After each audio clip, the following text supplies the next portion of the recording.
Okay, welcome to the last video in the electricity lessons that I'm doing on the AQA GCSE physics specification. Okay, right. So I'm doing series and parallel circuits and specific rules for current and voltage for both types of circuits. So let's look at the first circuit here. So this has got, first of all, 3 ammeters connected in series with this resistor here. Each ammeter is telling us, showing us 2 amps. So this tells us that current is the same all over the place in a series circuit. If we go down here, this is now a parallel circuit, so both these lines are parallel, so both these loops, we've got more than one loop, that's the definition of a parallel circuit.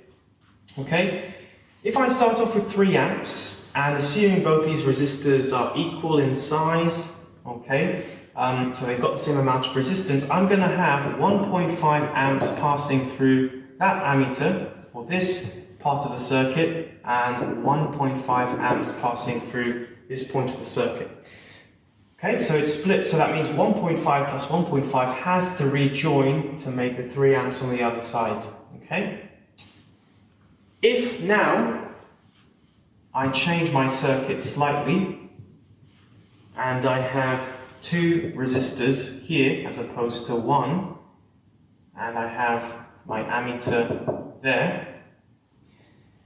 Because I've got twice as much resistance here compared to this, I'm going to have twice as less current passing through this ammeter here. So this is going to read 1 amp, and this is going to read 2 amps. So 1 plus 2 still equals 3. Okay? And remember, why is this the case? Well, because current and resistance are indirectly proportional to one another. Okay? Because what is resistance? It's the opposition of flow of current.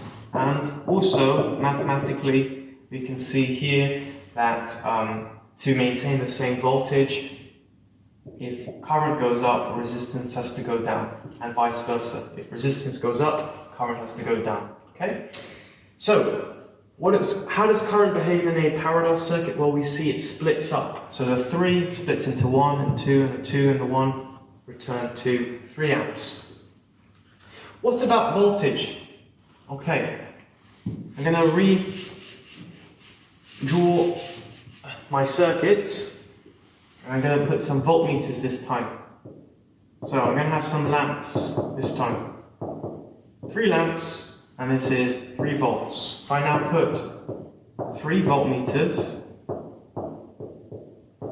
like that, each one would record 1 volt. What is this telling us? Well, it's telling us voltage is shared in a series circuit.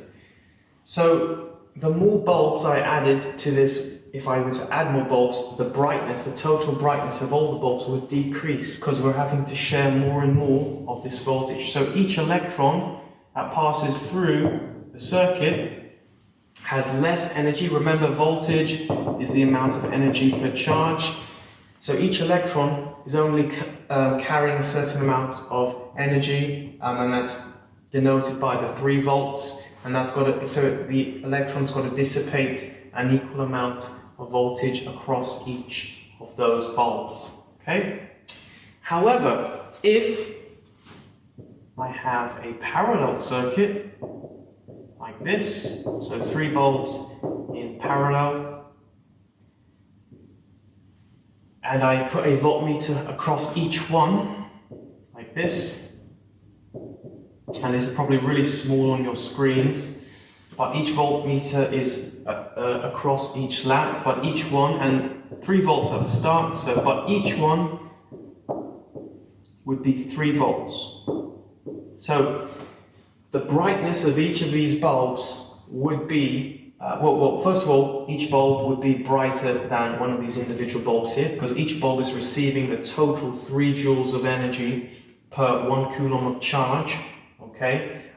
So actually this circuit is actually really helpful, and this is how Christmas lights and a lot of circuits are in your houses, okay? And what's good about this, if this bulb breaks,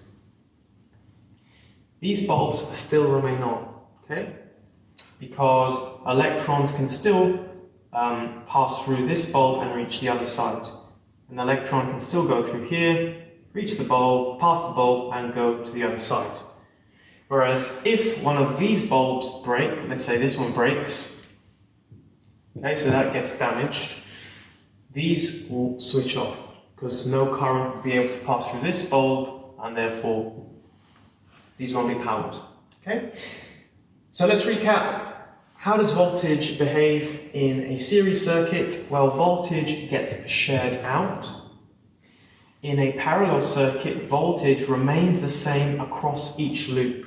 Now, there's a caveat there. If I'm just going to draw a large version of a parallel circuit.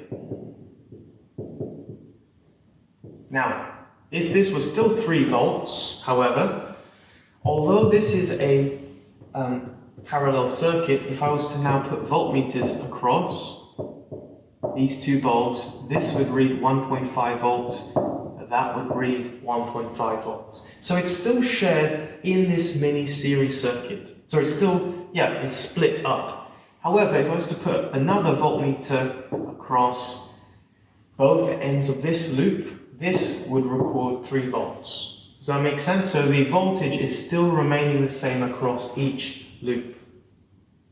Okay, hopefully that's helpful to you.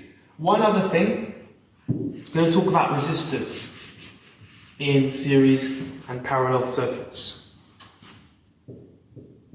So if I had a resistor, or I had 3 resistors, each one was 2 ohms. Okay, and if I want to find out the total resistance, it would be 2 ohms plus 2 ohms plus 2 ohms. So that is 6 ohms. Okay, so the way to find total resistance in a series circuit for resistors is simply to add them up like that. Okay.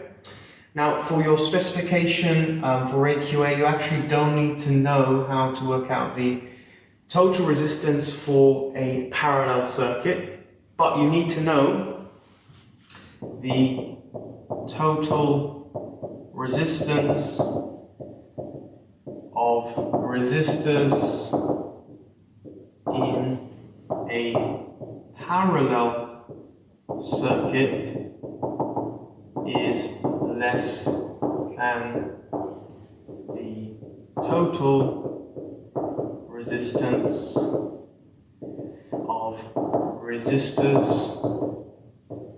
in a series circuit. So I'm going to briefly explain why that is the case. So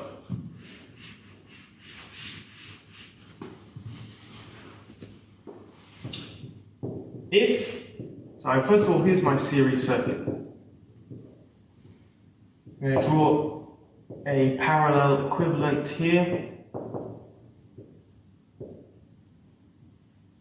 So, each electron, if you imagine in the parallel case, only has one resistor, right, to pass every time, okay? It reaches the other side, okay? Electron passes one resistor, goes to the other side, and so on.